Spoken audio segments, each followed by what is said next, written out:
Dalam video ini, kita membahas pertanyaan seorang ibu menyusui tentang obat sakit kepala dan flu. Dokter memberikan jawaban terperinci, menyoroti pentingnya penanganan sesuai penyebabnya. Video ini dibuat untuk memberikan informasi kesehatan yang berguna bagi masyarakat, dengan harapan dapat meningkatkan kesadaran akan pentingnya menjaga kesehatan secara umum. Halo dokter, dok saya ingin konsultasi. Perkenalkan saya seorang ibu menyusui bayi usia 8 bulan. Saat ini saya sedang flu disertai sakit kepala yang tegang di tengah, dan sakit kepalanya sangat mengganggu sekali. Saya mau tanya obat yang aman untuk ibu menyusui apa ya? Halo, saya Dr. Tirtawati Wijaya, S.E. Terima kasih sudah bertanya ke Halo Dokter. Ada banyak hal berbeda yang dapat menyebabkan sakit kepala, dan berbagai hal berbeda ini seringkali membutuhkan penanganan obat berbeda sesuai penyebabnya, meskipun keluhan yang dirasakan pasien sama. Contoh hal yang dapat menyebabkan sakit kepala seperti yang Anda keluhkan antara lain. 1. Peningkatan tekanan di belakang hidung dan mata karena pembengkakan depan peradangan lapisan membrani mukosa rongga hidung dan sinus. 2. Kurang tidur karena flu, hidung tersumbat. 3. Peradangan di otak atau struktur lain dalam kepala.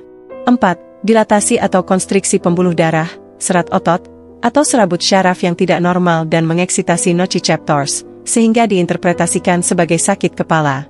Umumnya, sakit kepala akan membaik dengan sendirinya bila kondisi yang menyebabkannya teratasi.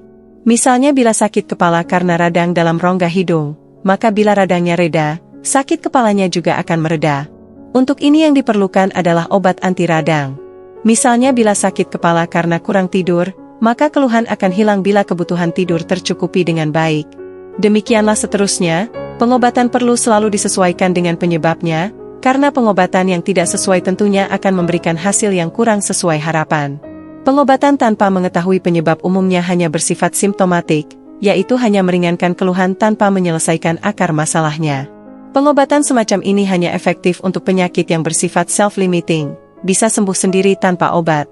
Jika digunakan untuk penyakit yang tidak self-limiting, obat simptomatik hanya bersifat sementara saja, keluhan akan kembali terasa begitu efek obatnya habis, karena penyebab keluhannya masih ada.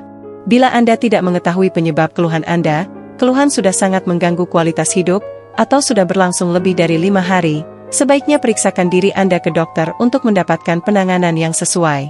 Berikut ini adalah beberapa hal yang dapat Anda lakukan sekaitan dengan keluhan yang Anda derita. 1. Konsumsi paracetamol sesuai dengan aturan pakainya. Obat ini efektif untuk meredakan sakit kepala intensitas sedang dan relatif aman untuk ibu menyusui. 2. Konsumsi makanan sehat bergizi seimbang dan bervariasi dalam jumlah cukup. Ini penting untuk memenuhi kebutuhan nutrisi selama masa penyembuhan. 3. Tidur berkualitas baik selama 7-9 jam sehari. 4. Jika hidung Anda tersumbat dan sulit bernafas saat tidur, gunakan alas kepala yang tinggi. 5. Berobat ke dokter bila keluhan tidak membaik dalam 5 hari atau sudah sangat mengganggu kualitas hidup Anda. Demikianlah penjelasan saya, semoga cepat sembuh. Salam sehat selalu. Dari tanya jawab tersebut dapat kita pahami bahwa obat sakit kepala yang aman untuk ibu menyusui, terutama jika disertai flu, adalah paracetamol. Penting untuk memahami bahwa penyebab sakit kepala dapat bervariasi, dan penanganan yang tepat harus disesuaikan dengan penyebabnya. Pengobatan simptomatik seperti paracetamol efektif untuk meredakan sakit kepala sedang. Selain itu, menjaga pola makan seimbang, tidur cukup, dan menggunakan alas kepala tinggi saat hidung tersumbat dapat membantu dalam proses penyembuhan. Jika keluhan tidak membaik dalam 5 hari atau sangat mengganggu, segera konsultasikan dengan dokter untuk penanganan lebih lanjut.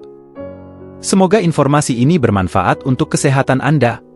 Terima kasih sudah menonton. Jika informasi ini bermanfaat silahkan tekan subscribe, aktifkan lonceng notifikasinya. Nanti kita akan buatkan konten edukasi seputar kesehatan lainnya dari ahlinya langsung. Sampai jumpa di video lainnya.